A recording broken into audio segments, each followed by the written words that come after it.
আমরা আজ খুঁজে বের করব তফসিল ঘোষণার ঠিক ২৪ ঘন্টার মধ্যে এই হামলা কি কাকতালীয় নাকি ২০২৬-এর নির্বাচন বানচালের এক ভয়ঙ্কর মাস্টার প্ল্যান। দর্শক, সত্যটা হয়তো আপনার ধারণার চেয়েও ভয়ঙ্কর। শেষ পর্যন্ত দেখুন, কারণ শেষে আমরা এই সবগুলোর সমীকরণ মিলিয়ে আসল সত্যটা বের করার চেষ্টা করব। কিন্তু এই সন্দেহের জট খোলার আগে চলুন ক্রাইম সিনে ফিরে যাই। আসলে ঠিক কিভাবে, কতটা ঠান্ডা মাথায় ঘটানো হলো এই ঘটনা, যা শুনলে আপনার গায়ের রোম দাঁড়িয়ে যাবে। আসুন ঘটনার দৃশ্যপটটি একটু গভীরভাবে বিশ্লেষণ করি। এটি বোঝা জরুরি, কারণ হামলার ধরনই বলে দেয় খুনিরা কারা। শুক্রবার দুপুর শরীফ ওসমান হাদী ইনকিলাব মঞ্চের একটি প্রোগ্রাম শেষ করে জুমার নামাজ পড়ে ফিরছিলেন। তিনি কোনো বুলেট প্রুফ ল্যান্ড ক্রুজারে ছিলেন না কোনো বিশাল প্রোটোকল বা গানম্যান নিয়ে। তিনি ছিলেন আমাদের আপনাদের মতো সাধারণ মানুষের বাহন, একটি রিকশায়। তার পেছনের রিকশায় ছিলেন তার সহযোদ্ধারা। বিজয়নগরের বক্স কালভার্ট রোডের ভিড় একটু কমতেই পেছনের ভিড় চিরে একটি মোটরবাইক উল্কার গতিতে এগিয়ে আসে। বাইকে 2 জন আরোহী বাইকটি রিকশার একদম বাম পাশে এসে গতি কমায়। কোনো কথা কাটাকাটি নেই, কোনো ওয়ার্নিং নেই, কোনো স্লোগান নেই। পেছনের জন পকেট থেকে পিস্তল বের করে পয়েন্ট ব্ল্যাঙ্ক রেঞ্জ অর্থাৎ খুব কাছ থেকে গুলি চালায়। গুলিটি সরাসরি হাদির মাথায় এবং চোয়ালে আঘাত করে। রিকশায় লুটিয়ে পড়েন তিনি। রক্তে ভেসে যায় বিজয়নগরের পিচ ঢালা পথ। হামলাকারীরা বাইক না থামিয়েই সোজা কাকরাইলের দিকে পালিয়ে যায়। এই পুরো অপারেশনটি শেষ করতে সময় লেগেছে মাত্র 10 থেকে 15 সেকেন্ড। এই কোল্ড ব্লাডেড হিট প্রমাণ করে এই হামলা এক রেকি করা ছিল। তারা জানতো হাদি কখন বের হবেন, কোন রিকশায় উঠবেন এবং কোন রাস্তায় জ্যাম কম থাকবে। 2, এটি ছিল হিটম্যান স্টাইল। তাদের উদ্দেশ্য কেবল ভয় দেখানো ছিল না, উদ্দেশ্য ছিল এলিমিনেট বা পুরোপুরি শেষ করে দেওয়া। রাজনৈতিক কর্মীরা সাধারণত মারধর করে, কিন্তু এভাবে রানিং বাইক থেকে গুলি করা, এটা পেশাদার কিলার বা শুটারদের কাজ। এবং 3, টাইমিংটা ছিল জুম্মার পরপরই, যখন পুলিশ কিছুটা রিল্যাক্স মোডে থাকে। ঠিক সেই সময়টাকেই তারা বেছে নিয়েছে। এত নিখুঁত অপারেশন দেখে প্রশ্ন জাগে, কার এত বড় স্বার্থ ছিল হাদিকে সরানোর? কার পথের কাঁটা হয়ে দাঁড়িয়েছিলেন তিনি? এখানেই আসছে আমাদের প্রথম এবং সবচেয়ে আলোচিত সন্দেহের তীর। সবচেয়ে বেশি আলোচনা এবং ফিসফাস হচ্ছে যে বিষয়টি নিয়ে, তা হলো ক্ষমতার লোভ এবং আঞ্চলিক রাজনীতি। শরীফ ওসমান হাদী ঢাকা 8 আসন অর্থাৎ মতিঝিল, পল্টন, শাহবাগ, রমনা থেকে স্বতন্ত্র নির্বাচনের ঘোষণা দিয়েছিলেন। এই আসনটি কোনো সাধারণ আসন নয়, এটি ঢাকার রাজনীতির নার্ভ সেন্টার। সচিবালয়, মতিঝিল, ব্যাংকপাড়া এবং পল্টনের রাজনৈতিক কার্যালয় সবই এই এলাকায়। ঐতিহাসিকভাবে এটি বিএনপির হেভিওয়েট নেতাদের শক্ত ঘাঁটি। গত 15 বছর তারা এখানে মার খেয়েছে, জেল খেটেছে, বাড়িঘর ছাড়া হয়েছে। তাদের পরিকল্পনা ছিল হাসিনা পালালে এই আসন তাদেরই হবে, এখানে তাদের একচ্ছত্র আধিপত্য থাকবে। কিন্তু 5 আগস্টের জুলাই বিপ্লব সব হিসাব উল্টে দেয়। হাদী যখন মাঠে নামলেন, তখন তরুণ ভোটার, সাধারণ ব্যবসায়ী, এমনকি বিএনপির সাধারণ সমর্থকদের মধ্যেও এক অভূতপূর্ব সাড়া পড়ে যায়। হাদী কোনো গতানুগতিক রাজনীতিবিদ নন, তিনি বিপ্লবের সন্তান। তার ক্লিন ইমেজ এবং সাহসী বক্তব্য তাকে রাতারাতি জনপ্রিয়তার তুঙ্গে নিয়ে যায়। বিশ্লেষকরা প্রশ্ন তুলছেন, বিএনপির স্থানীয় নেতাদের একটি অংশ কি হাদীর এই জনপ্রিয়তা মেনে নিতে পারছিল না? তারা কি ভাবছিল, 15 বছর আমরা কষ্ট করলাম আর এখন ফাঁকা মাঠে গোল দেবে এই ছেলে? মাঠ পর্যায়ের কর্মীরা কি তাদের নেতাদের অস্তিত্ব সংকটে পড়ার ভয় পাচ্ছিল? সোশ্যাল মিডিয়ায় অনেকেই বলছেন, এই হামলা আসলে টেরিটোরিয়াল ডিসপুট বা এলাকা দখলের লড়াই। স্থানীয় বিএনপির কোনো ক্ষুব্ধ অংশ বা অন্য কোনো প্রার্থীর ক্যাডার বাহিনী কি ভেবেছে হাদীকে সরিয়ে দিলে বা ভয় দেখিয়ে বসিয়ে দিলে মাঠ আবার তাদের দখলে আসবে? রাজনীতিতে ক্ষমতার লোভ মানুষকে কতটা অন্ধ করতে পারে, ইতিহাস তার সাক্ষী। যদি এটি সত্য হয়, তবে তা হবে জুলাই বিপ্লবের সাথে সবচেয়ে বড় বিশ্বাসঘাতকতা। সহযোদ্ধা যখন ক্ষমতার লোভে প্রতিপক্ষ হয়, তখন সেটি ফ্যাসিবাদের চেয়েও ভয়ঙ্কর রূপ ধারণ করে। কিন্তু এখানেই কি গল্পের শেষ, নাকি আমরা যা দেখছি তা আসলে আমাদের দেখানো হচ্ছে? মুদ্রার উল্টো পিঠটা দেখলে আপনার ধারণা 180 ডিগ্রি বদলে যেতে পারে। আমরা যদি শুধুই বিএনপিকে দোষারোপ করি, তবে হয়তো আসল কালপ্রিট আড়ালে থেকে মুচকি হাসবে। বিএনপিকে ফাঁসানোর জন্য এটি একটি মাস্টার স্ট্রোক বা নিখুঁত চাল হতে পারে আওয়ামী লীগের অবশিষ্ট অপশক্তির। আওয়ামী লীগ ক্ষমতাচ্যুত, তাদের নেতারা পলাতক, কিন্তু তাদের ডিপ স্টেট বা আন্ডারওয়ার্ল্ড নেটওয়ার্ক এখনও সক্রিয়। তাদের দীর্ঘদিনের স্ট্র্যাটেজি হলো ডিভাইড অ্যান্ড রুল। দৃশ্যপটটা একটু ঠান্ডা মাথায় ভাবুন। খুনিরা ভাড়াটে, নির্দেশদাতা বিদেশে পলাতক কোনো আওয়ামী হাইকমান্ড, কিন্তু টার্গেট করা হলো এমন একজনকে যার সাথে বিএনপির স্থানীয় বিরোধ। উদ্দেশ্য কি? 1, ফাটল ধরানো। বিএনপি এবং ইনকিলাব মঞ্চ বা জামায়াত যদি একে অপরের বিরুদ্ধে লেগে যায়, একে অপরকে দোষারোপ করে রাস্তায় নামে, তবে বিপ্লবীদের ঐক্য ভেঙে চুরমার হয়ে যাবে, জাতীয় ঐক্য নষ্ট হবে। 2. বিএনপিকে বিতর্কিত করা। সাধারণ মানুষ বলবে, দেখলেন বিএনপি ক্ষমতায় আসার আগেই মানুষ মারা শুরু করেছে, এরাও তো সেম। এতে বিএনপির ইমেজ নষ্ট হবে, যা আওয়ামী লীগের জন্য সুবিধাজনক। 3. নির্বাচন পেছানো।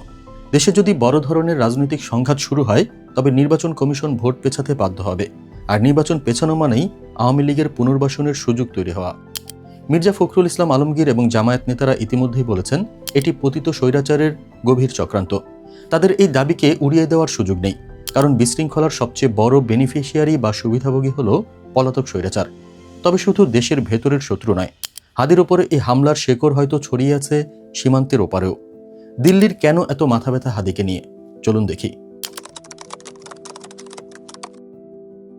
তৃতীয় এবং সবচেয়ে গভীর সন্দেহটি হল বিদেশি শক্তির হাত। শরীফ ওসমান হাদি গত কয়েক মাস ধরে ভারতীয় আধিপত্যবাদের বিরুদ্ধে বাংলাদেশের সবচেয়ে সোচ্চার কণ্ঠস্বর ছিলেন। ইনকিলাব মঞ্চ ভারতীয় পণ্য বর্জন, সীমান্তে ফেলানির মতো অসংখ্য হত্যার বিচার এবং তিস্তা ইস্যু নিয়ে কঠোর আন্দোলন গড়ে তুলেছিল। তিনি প্রকাশ্যে স্লোগান দিতেন, দিল্লি না ঢাকা, ঢাকা ঢাকা। জিওপলিটিক্যাল বিশ্লেষকরা বলছেন, প্রতিবেশী দেশটির গোয়েন্দা সংস্থা বাংলাদেশে এমন কোনো নেতৃত্ব দেখতে চায় না যারা তাদের চোখের দিকে তাকিয়ে কথা বলবে। তারা চায় নতজানু পররাষ্ট্রনীতি। হাদি যদি ঢাকা ৮-এর মতো গুরুত্বপূর্ণ আসন থেকে এমপি নির্বাচিত হয়ে সংসদে যেতেন, তবে তা দিল্লির পলিসির জন্য অস্বস্তিকর হতো। সংসদে দাঁড়িয়ে তিনি হয়তো এমন সব কথা বলতেন যা প্রতিবেশী দেশটির স্বার্থে আঘাত করত। অনেকে মনে করছেন এটি একটি ট্রান্সন্যাশনাল অপারেশন। হাদিকে সরিয়ে দেওয়া বা পঙ্গু করে দেওয়ার মাধ্যমে তারা একটি বার্তা দিতে চায়, যারা বেশি বার বাড়বে তাদের পরিণতি হবে ভয়াবহ। এছাড়া নির্বাচন বানচাল করে বাংলাদেশে একটি দীর্ঘমেয়াদী অস্থিতিশীলতা তৈরি করাও তাদের এজেন্ডা হতে পারে, যাতে তারা বিশ্বকে বলতে পারে বাংলাদেশে উগ্রবাদ বাড়ছে, সেখানে আমাদের হস্তক্ষেপ দরকার। নেপাল বা মালদ্বীপের রাজনীতিতে আমরা এমন গোয়েন্দা গেম দেখেছি, বাংলাদেশেও কি তা শুরু হলো? যদি তাই হয়, তবে এত বড় আন্তর্জাতিক বা দেশি ষড়যন্ত্র চলল, অথচ আমাদের দেশের গোয়েন্দারা কি নাকে তেল দিয়ে ঘুমাচ্ছিল? এখানেই আসছে প্রশাসনের রহস্যজনক ভূমিকা। এখন আসুন সেই সব পয়েন্টে যা সচরাচর আলোচনা হচ্ছে না। কিছুদিন আগে হাদি ফেসবুকের লাইভে এসে বলেছিলেন, তাকে 30টির বেশি বিদেশি নম্বর থেকে হত্যার হুমকি দেওয়া হচ্ছে, তার মা বোনকে নিয়ে নোংরা কথা বলা হচ্ছে, তিনি নিরাপত্তা চেয়েছিলেন, জিডি করতে থানায় গিয়েছিলেন। প্রশ্ন হলো, প্রশাসন তখন কি করছিল? এনএসআই বা ডিজিএফআই এর মতো সংস্থাগুলো কি জানতো না যে একজন হাই প্রোফাইল ক্যান্ডিডেটের ওপর থ্রেট আছে? জেনেও কেন তাকে কোনো দৃশ্যমান নিরাপত্তা দেওয়া হলো না? প্রশাসনের ভেতরে, পুলিশের ভেতরে এখনো কি স্বৈরাচারের দোসররা বসে আছে, যারা চায় এমন একটা অঘটন ঘটুক যাতে অন্তর্বর্তী সরকারের ভাবমূর্তি নষ্ট হয়? পুলিশ কি ইচ্ছাকৃতভাবে নিষ্ক্রিয় ছিল যাতে হামলাকারীরা সহজেই পালিয়ে যেতে পারে? বিজয়নগরের মতো ব্যস্ত এলাকায় বাইক নিয়ে গুলি করে পালানো কি এতই সহজ, যদি প্রশাসনের পরোক্ষ সহযোগিতা না থাকে? প্রশাসনের এই নীরবতা কি শুধুই ব্যর্থতা, নাকি এর আড়ালে মঞ্চ তৈরি হচ্ছে এমন এক শক্তির জন্য যারা গণতন্ত্রই চায় না? রাজনীতির পরিভাষায় একে বলা হয় থার্ড ফোর্স। রাজনৈতিক বিশ্লেষকরা আরেকটি ভয়ানক সম্ভাবনার কথা বলছেন, সেটি হলো তৃতীয় শক্তি বা থার্ড ফোর্স। এরা কারা? এরা হলো প্রশাসনের ভেতরের সুবিধাবাদী আমলা, কিছু উচ্চাভিলাষী কর্মকর্তা, সুশীল সমাজের মুখোশ পরা কিছু ব্যক্তি এবং সিন্ডিকেট ব্যবসায়ী। তাদের স্বার্থ কি? তারা জানে নির্বাচিত সরকার, সে বিএনপি জামায়াত যেই হোক, ক্ষমতায় আসলে তাদের জবাবদিহি করতে হবে, লুটপাটের হিসাব দিতে হবে। রাজনৈতিক সরকার আসলে আমাদের ক্ষমতা কমে যাবে, তাই তারা চায় দেশে একটা অরাজক পরিস্থিতি তৈরি হোক। তারা চায় বিএনপি জামায়াত বিপ্লবীদের মধ্যে মারামারি লাগুক। এর ফলে নির্বাচন অনির্দিষ্টকালের জন্য পিছিয়ে যাবে এবং একটি দীর্ঘমেয়াদী জরুরি অবস্থা বা -2 ফর্মুলার আদলে অনির্বাচিত সরকার দেশ চালাবে। হাদির উপর হামলা কি সেই জরুরি অবস্থা আনার টেস্ট কেস? তারা কি আসলে দেখতে চাইছে একটা গুলি করলে দেশ কতটা অস্থিতিশীল হয়?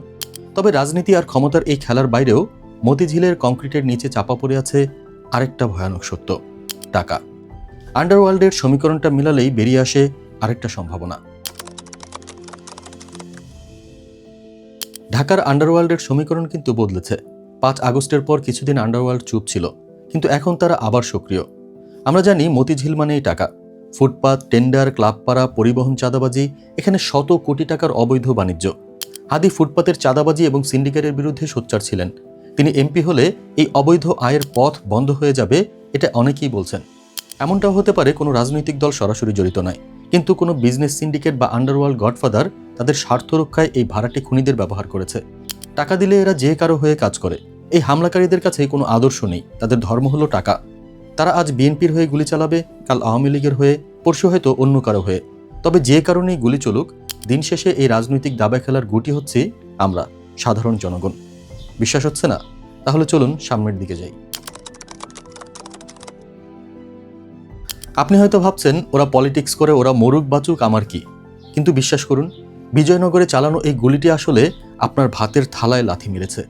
এর ইম্প্যাক্ট বা প্রভাব সরাসরি আপনার সংসারে পড়বে। হাদি এখন লাইফ সাপোর্টে। যদি পরিস্থিতি খারাপ হয়, ঢাকা অচল হয়ে যাবে। ইনকিলাব মঞ্চ এবং ছাত্ররা ইতিমধ্যেই আলটিমেটাম দিয়েছে, আবার জ্বালাও পোড়াও, আবার অবরোধ। এর ফলে কি হবে? এক, জিনিসপত্রের দাম বেড়ে যাবে। সাপ্লাই চেইন ভেঙে গেলে চাল, ডাল, তেল, পেঁয়াজের দাম আকাশ ছোঁয়া হবে। সিন্ডিকেট বলবে রাস্তায় জ্যাম, মাল আসছে না, আর তারা আপনার পকেট কাটবে। দুই, নির্বাচন অনিশ্চিত। পরিবেশ নেই বলে নির্বাচন কমিশন ভোট পিছিয়ে দিতে পারে, আর নির্বাচন না হওয়া মানে বিদেশি বিনিয়োগ বন্ধ, ডলার সংকট, এলসি খুলতে না পারা এবং গার্মেন্টস সেক্টরে ছাঁটাই। তিন, নিরাপত্তা হুমকি। আজ একজন এমপি ক্যান্ডিডেটকে রিকশায় গুলি করা হলো দিনের আলোয়। কাল আপনি বা আপনার সন্তান যে স্কুল বা কোচিং থেকে নিরাপদে বাড়ি ফিরবেন, তার গ্যারান্টি কে দেবে? আমরা যারা মধ্যবিত্ত, যারা 5 আগস্ট স্বপ্ন দেখেছিলাম একটি নতুন নিরাপদ দেশের, আমাদের সেই স্বপ্নগুলো আবার জিম্মি হয়ে পড়ছে এই রাজনৈতিক দাবা খেলায়। সবকিছু হারিয়ে ফেলার আগেই আমাদের সিদ্ধান্ত নিতে হবে, কারণ সময় খুব কম। এখন আমাদের কি করণীয়? দর্শক, রিকশায় বসা শরীফ ওসমান হাদির উপর এই গুলি প্রমাণ করে 5 আগস্টের বিপ্লব এখনও শেষ হয়নি। সাপ মরেছে, কিন্তু বিষ দাঁত এখনও রয়ে গেছে। আমরা অনেকগুলো সন্দেহের জায়গা বিশ্লেষণ করলাম। এখন বল আপনার কোর্টে। এখনই আমাদের আওয়াজ তুলতে হবে। যদি এটি বিএনপির স্থানীয় নেতাদের কাজ হয়, তবে বিএনপির হাইকমান্ডকে এখনই ব্যবস্থা নিতে হবে। তাদের দল থেকে এই আগাছা পরিষ্কার করতে হবে। যদি এটি আওয়ামী লীগের চাল হয়, তবে আমাদের ঐক্যবদ্ধ থাকতে হবে। তাদের ফাঁদে পা দেওয়া যাবে না। আর যদি এটি প্রশাসন বা তৃতীয় শক্তির কাজ হয়, তবে সরকারকে জবাবদিহি করতে হবে। কেন নিরাপত্তা দেওয়া হলো না? এখন আপনাদের কাছে আমার প্রশ্ন, আমার বিশ্লেষণের এই 6টি পয়েন্টের মধ্যে কোনটি আপনার কাছে সবচেয়ে বেশি বাস্তবসম্মত মনে হয়? ক্ষমতার লোভে অন্ধ বিএনপি, নাকি নির্বাচন বানচাল করতে মরিয়া বিদেশি ও তৃতীয় শক্তি? কমেন্টে আপনার সুচিন্তিত মতামত জানান। ভয় পাবেন না, সত্যটা বলুন। আর এই ভিডিওটি শেয়ার করে প্রতিটি দেশপ্রেমিক নাগরিকের কাছে পৌঁছে দিন। মনে রাখবেন, সজাগ থাকাই এখন একমাত্র হাতিয়ার। আর দেশ ও দশের খবর ও রাজনৈতিক গভীর বিশ্লেষণ সবার আগে পেতে সাবস্ক্রাইব করে আমাদের সাথেই থাকুন। ইনশাআল্লাহ বিজয় আমাদের হবেই। আল্লাহ হাফিজ।